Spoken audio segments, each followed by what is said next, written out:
Nas próximas semanas, o Congresso deve votar o orçamento da União para 2012.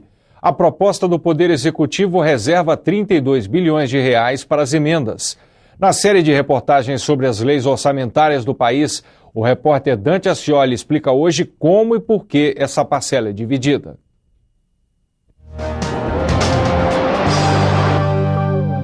É direito de todo parlamentar. Apresentei uma emenda para ampliação do Hospital de Sobradinho. Para melhorar as condições de educação na Universidade Rural da Amazônia. A construção da barragem do Lago de Fronteiras, que é a água para abastecer toda uma região nos sertões do Ceará. Cada senador e deputado pode apresentar até 25 emendas, no valor total de 15 milhões de reais. O governo destina uma verba para cada parlamentar e esse parlamentar então distribui conforme a necessidade dele. Para 2012, elas somam 8 bilhões e 800 milhões. Se for uma pessoa séria e realmente ligada ao seu eleitorado, à sua base, ele tem condições de saber quais são as necessidades, mais até do que os técnicos que ficam aqui em Brasília. O objetivo das emendas é regionalizar os gastos do orçamento. Talvez nós não tenhamos consciência da importância que tem, às vezes, a construção de uma pequena ponte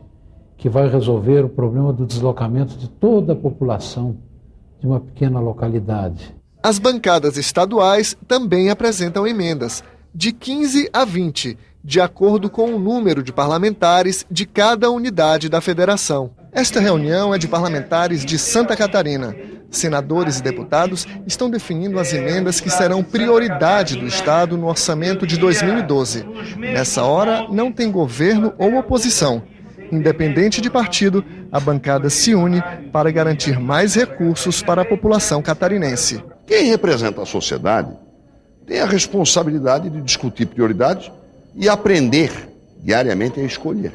O Congresso também aprova emendas de comissões, de 2 a 4, dependendo do tamanho dos 31 colegiados do Senado e da Câmara. São os parlamentares que discutem o orçamento enxergando o Brasil como um todo. Já foram apresentadas mais de 9 mil emendas individuais, de bancada e de comissão, um total de 82 bilhões de reais. Mas só existem 32 bilhões reservados no orçamento. Os relatores vão decidir o que sai e o que fica. Usei o critério do IDH, o Índice de Desenvolvimento Humano. Com isso, nós vamos beneficiar os estados que estão em maiores dificuldades. Aprovar a emenda não significa garantir a despesa. Liberar o dinheiro depende do Poder Executivo. Os parlamentares ou os prefeitos que anunciam emendas parlamentares acabam depois tendo que dar explicações à população, porque os recursos não são liberados e as obras não acontecem. Quando chega no mês de novembro, quando chega no mês de dezembro, é que se dá o start para fazer a alocação desses recursos. Tem que começar a ser aplicado em janeiro e concluído em dezembro.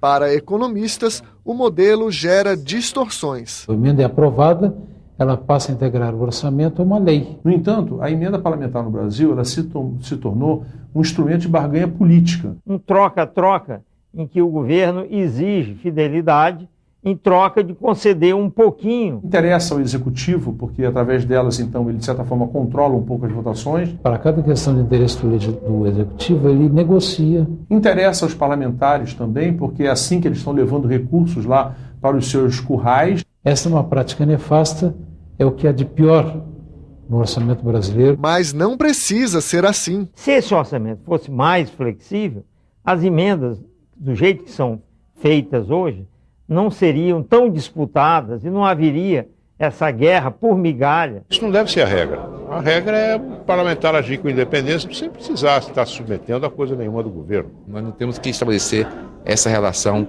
de tomar lá da cá. Nós temos que voltar aqui muito com a nossa consciência, naquilo que é mais importante.